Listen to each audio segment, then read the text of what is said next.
kutoka mauzo ya bilioni 413 mwaka 2022 mpaka mauzo zaidi ya trilioni 1 mwaka 2025, zaidi ya 43%. Haya ni mapinduzi makubwa kuwahi kutokea katika nchi yetu, na hii inaonyesha kabisa kwamba ni kiasi gani soko letu la ndani linaendelea kuimarika. Lakini mimi leo nilikuwa nataka kushauri katika mambo haya mawili, katika soko la madini ya dhahabu lakini na soko la tumbaku. Serikali imefanya mapinduzi makubwa sana katika soko la madini.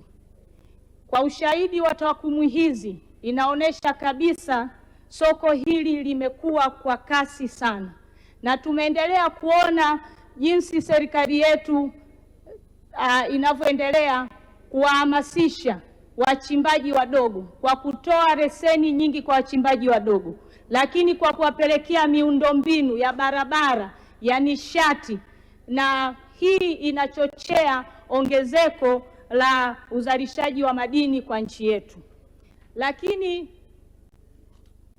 mimi nina uhakika, kwa sababu nia tunayo, dhamira tunayo na uwezo tunao, tuna uwezo wa kuongeza pato katika soko la madini zaidi ya pato tunalolipata sasa hivi. Na hii nasema kwa sababu mimi natoka mkoa wa Morogoro. Mkoa wa Morogoro tumebahatika kuwa na madini ya aina nyingi. Tuna madini ya vito na madini kadha wa kadha. Lakini ukija kwenye madini ya dhahabu, survey bado haijafanyika ya kutosha. Lakini nina uhakika kama survey ikifanyika ya kutosha, Morogoro tunaenda kuwa wachimbaji wakubwa kama ndugu zetu wale wa Chunya, ndugu zetu wa Kahama na ndugu zetu wa Geita. Kwa hiyo nilikuwa naiomba serikali, sehemu hizi ambazo zinatupa fedha za kigeni kwa wingi, basi maeneo haya tuyape kipaumbele kwa haraka sana. Tusiishie kuweka hivi vitu kwenye makaratasi.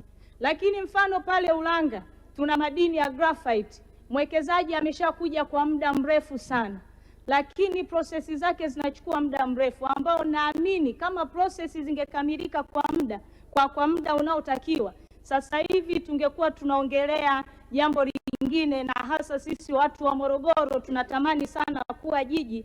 Haya vitu kama hivi ndio vinaenda kutuongezea mapato.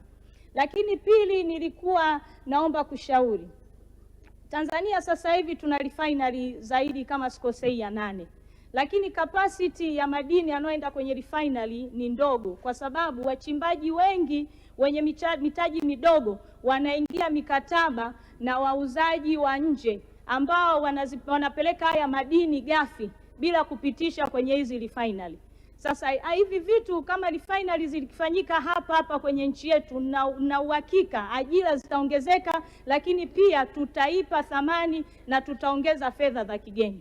Lakini pia tuna madini ya vito ambayo mengi, mfano kama almasi. Sasa hivi almasi watu wengi wanazisafirisha zikiwa ghafi, lakini tuna kituo kinachojengwa kule Arusha cha jemolojia.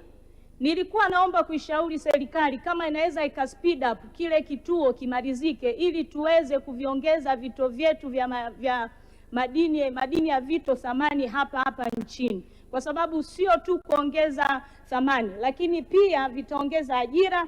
Na uzuri wa kile chuo pia kinatoa elimu kwa ajili ya wataalamu ambao watakuwa wanashughulikia hivi vitu, kwa sababu kusafirisha madini ghafi tunapoteza pesa nyingi sana za kigeni. Lakini pia nilikuwa nataka niongelee zao la tumbaku. Zao la tumbaku kwa sasa ni zao ambalo linaingiza fedha za kigeni, ni zao namba 2 kutoka korosho, kama nilivyosema katika takwimu. Lakini mwaka huu tumekuwa tuna crisis kubwa sana ya bei ya tumbaku katika soko la dunia, na sisi kama ndugu zangu ambao unatoka maeneo wanaolima tumbaku wanaweza wakakubaliana na mimi. Lakini nini ambacho tunaweza tukakifanya? Zao la tumbaku, kwa takwimu, mbolea yote ambayo tunaitumia kwenye zao la tumbaku inatoka nje. Mwaka 2025 tumeagiza mbolea zaidi ya tani 250,000, lakini tuna vitu vifungashio vya tumbaku tu, vifungashio magunia kamba tumeagiza zaidi ya bilioni 13.3 na vyote hivyo tumevitoa nje. Lakini sisi kama Tanzania tuna uwezo wa kuzalisha hivi vitu nchini kwetu. Wakulima, ukichukulia takwimu, mkulima wa Zimbabwe na Brazili, cost of production ya sisi, uwezo wetu tuzalisha ni kilo 400, atakayejitahidi sana ni kilo 700. Sasa ukiangalia sisi gharama za uzalishaji ziko juu, lakini uzalishaji wetu ni mdogo, na wote tunaenda kukompiti kwenye soko moja la dunia. Lakini pia hata mbolea tunazozipata hazina viwango, na watu wanaotoka maeneo ya tumbaku watakubaliana na mimi, tumbaku ya sasa hivi imekuwa na kiwango cha chini kwa sababu mbolea haikuwa na kiwango kizuri. Lakini tu kwa kuongezea, mimi kama mtu wa Morogoro, tumbaku inaingiza mapato makubwa sana kwa mkoa wa Morogoro kwa sababu viwanda vyote vya kuprocess tumbaku viko mkoa wa Morogoro. Kwa sasa hivi na takribani ya ajira zaidi ya 10,000 ambazo zinatokana na viwanda vya tumbaku. Lakini kwa soko ambalo tunalienda sasa hivi, naona kabisa tunaelekea kupoteza mapato. Sasa nilikuwa na shauri, kama wakati tuko katika prosesi ya kufungua viwanda vyetu vya ndani, basi serikali inavyoagiza mbolea kutoka nchi za nje, tunaomba tuletee mbolea ambazo zina quality inayofaa. Lakini sio hivyo tu, soko la tumbaku, kwa sababu tuna compete nchi nyingi, soko la tumbaku tunalo compete ni moja, lakini tuna watu ambao ni watumiaji wakubwa wa tumbaku kama bara la Asia. Sisi kama Tanzania hatuna mkataba na Wachina na watu wanaotoka Asia, kwa sababu wao katika terms zao za kufanya biashara ya tumbaku tunatakiwa kuwa na mkataba wa bilateral agreement.